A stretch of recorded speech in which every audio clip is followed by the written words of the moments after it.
suami Bapak sama ibu tadi sama. Kenapa bapak transaksinya nggak goal, transaksinya mundur lagi, molor lagi? Iya. Karena bapak kalau ngerjakan sesuatu tuh berharap. Nggak boleh. Pak, Iya. saya tidak berharap bapak cair. Saya nggak berharap bapak terkabul. Saya nggak berharap. Itu urusan Allah. Yang penting saya ngajarin aja. Iya Pak.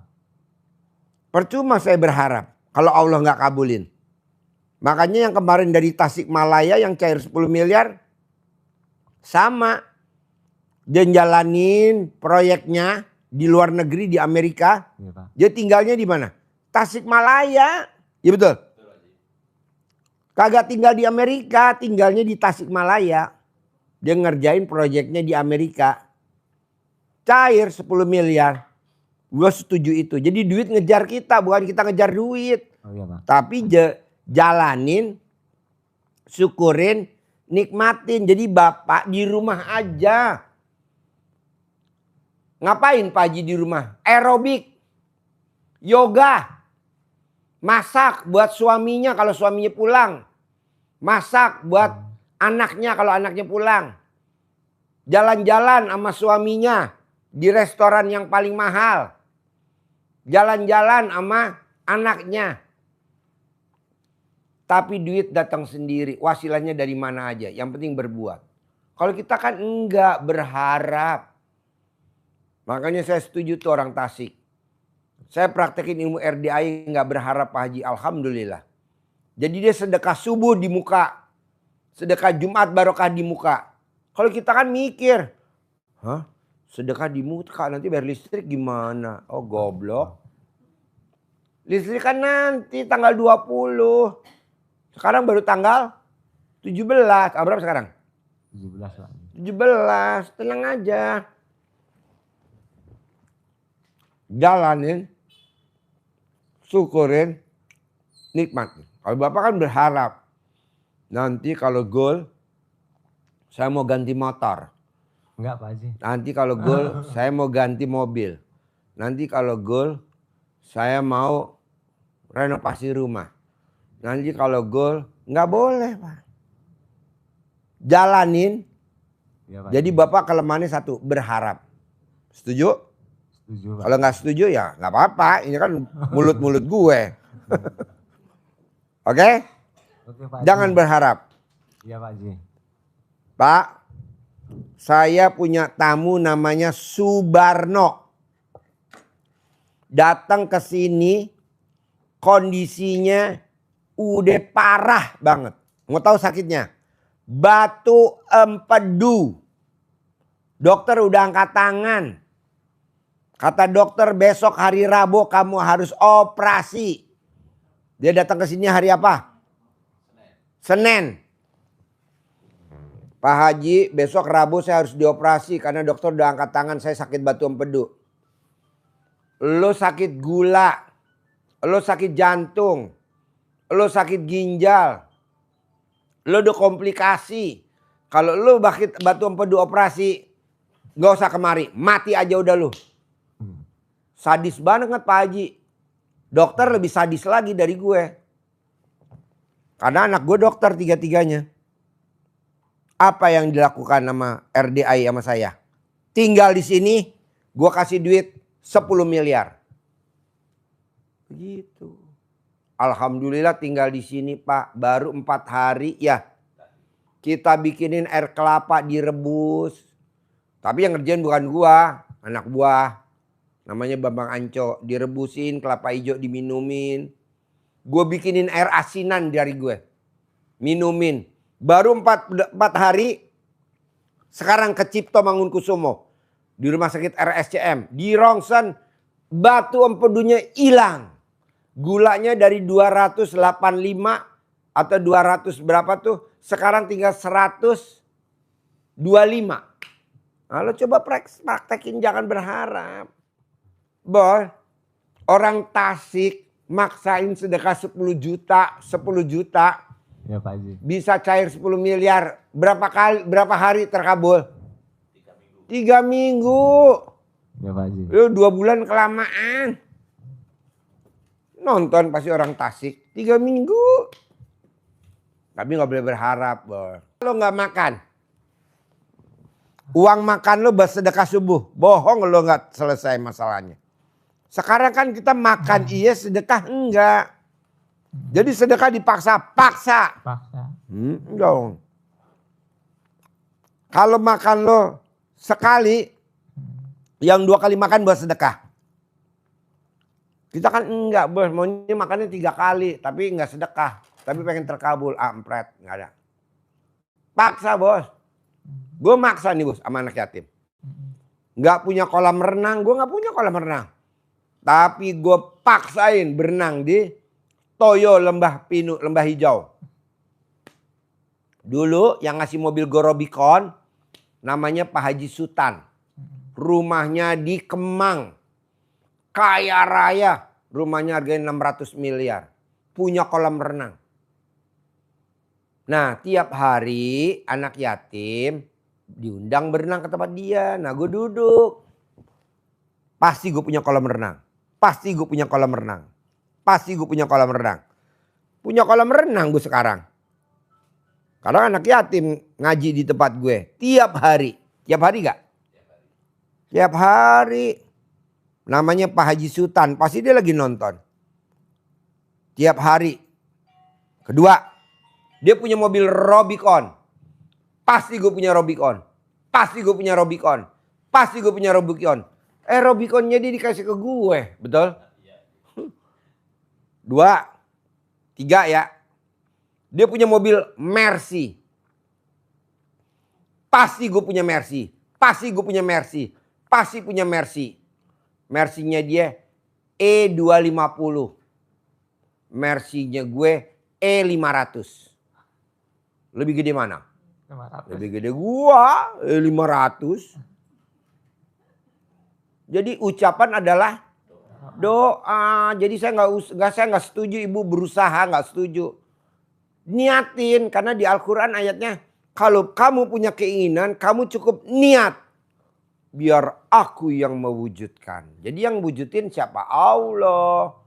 Nah, kita suka mewujudkan dengan DP. Ngapain DP kalau bisa? Nggak usah DP. Nah, jadi sekarang rumah gue ada kolam renangnya. Gue main lagi ke rumah orang kaya. Di rumahnya ada kandang kudanya. Pasti gue punya rumah yang ada kandang kudanya. Pasti rumah gue ada kandang kudanya. Pasti rumah gue ada. Sekarang rumah gue ada kandang kudanya 2 ekor.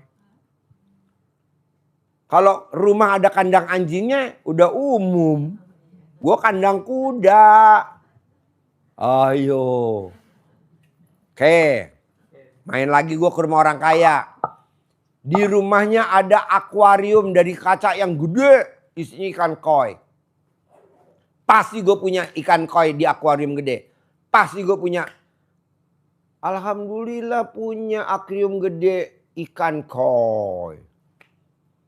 Main lagi ke rumah tamu gue. Dia punya hammer. Pasti gue punya hammer.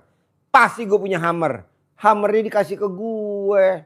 Yang warna putih, dia sekarang warna hitam. Jadi maunya saya, Pak, Bu, mau saya. Ucapan adalah jangan ngucapnya yang negatif. Nah, kita kebanyakan ngucapnya negatif, bos. Nggak mau saya, tapi harus ngomongnya positif. Nah, kata-kata positif tuh diawali dengan kata-kata depannya pasti. Pasti cair. Pasti milik. Pasti lunas. Pasti bisa. Di kata-katanya ada kata pasti. Kalau ngaceng, pasti ngaceng. Pasti ngaceng. Pasti ngaceng. Gitu. Kita kan enggak ngomongnya. Masih bisa ngaceng enggak ya? Itu ngomongnya ngambang. Enggak ada kata pasti. Jadi pasti ngaceng. Naik. Pasti ngaceng. Naik. Pasti ngaceng. Jadi saya enggak setuju Bapak dan Ibu nyari motivator. Saya enggak setuju. Sedekah. Buat apa lo nyari motivator? Emang motivator enggak minta bayaran? Minta, bos. Lo coba lihat. Motivator ngajar di mana? Di hotel mana? Lo mesti bayar minimal berapa? 1 juta. Apa jamin lo jadi kaya? Enggak, gua nggak jamin. Enggak bakal. Tapi kalau lo sedekah, pasti. Gitu. Jadi lo jangan. Udah aja lo pakai ilmunya Allah aja. Bangun jam 00, senyum, mandi pagi, tahajud. Karena motivator nggak ada yang ngajarin bangun jam 00. Seperti di Al-Quran, betul? Senyum, mandi pagi, tahajud, baca Quran. Kalau ada motivator yang ngajarin begitu, gue jempolnya 2. Nggak ada motivator ngajarin sholat, suruh baca Quran. Ada nggak motivator suruh baca Quran? Nggak ada. 12 juz ya. Kebanyakan bacanya berapa? One day, one juz. Buat apa? Nggak mau gue. Ngamalin surat ini. Nggak mau gue. Ngapain diamalin?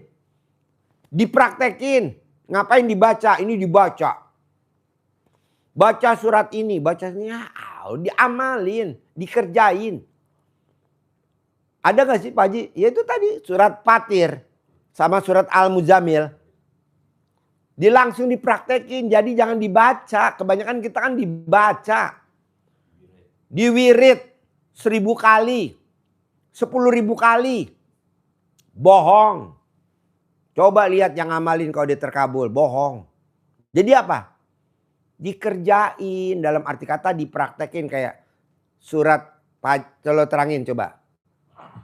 Fatir suratnya apa? Jamil apa coba? Ini lo terangin.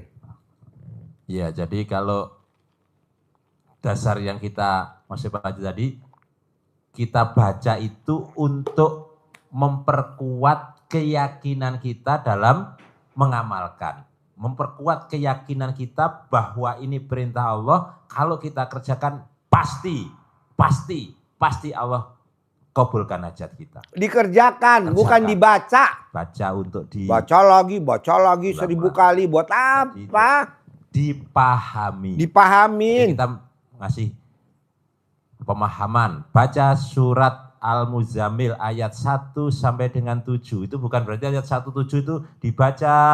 Enggak. Terus enggak. Tapi dibaca, oh isinya ini toh.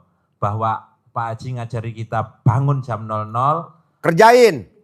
Mandi. Kerjain. Sholat tahajud. Kerjain. Baca Quran. Kerjain. Dasarnya apa? Ini surat Al-Muzammil. Ada. Bangunnya jam 00 memang ada Pak Haji? Ada. Begitu maksudnya. Jadi dipanggil kita oleh Allah. Ya ayyuhal muzammil. Hai orang-orang yang berselimut. Berselimut, ada selimut yang bermerek. Ada yang berselimut bisa kentut. Jadi selimutnya mereknya Susi. Nah itu berarti ngentut mereknya selimutnya. Sus. Pas kita tidur bareng dia, prepet. Dipanggil. Nggak boleh kita di tengah malam itu untuk nyantai, untuk menikmati. Dipanggil oleh Allah. Untuk apa? Bangun. Udah bangun. Orangnya yang bangun. Bukan kontolnya yang bangun. Ini kita kontol yang bangun. Nih gue kepelin lo. Kontolnya jangan bangun. Orangnya yang bangun. Ini kita bangun pas lihat, wah kontol. Apa lo? Bangun. Gue jadi pengen minum susu. Qumil laila illa qalila. Bangun di tengah malam untuk sholat. Walaupun hanya sedikit. Emang ada jamnya? Ada, ditunjukkan oleh Allah. Kapan bangunnya Allah?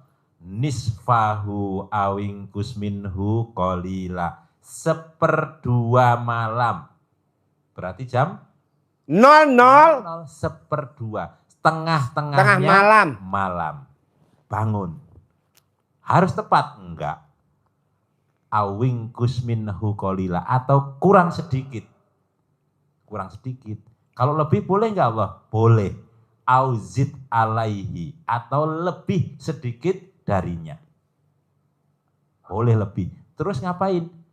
Warotilil Qur'ana tartila. Lanjutkan dengan baca Quran secara tartil. Lancar, tertib, dan runtut. Jadi tidak dipilih-pilih. Pilih khusus surat Waqiah doang. Nggak boleh. Ar-Rahman doang. Nggak boleh. Runtut mulai dari juz 1 sampai juz 30 selesai. Balik lagi baca terus. Karena itu perintah Allah runtut.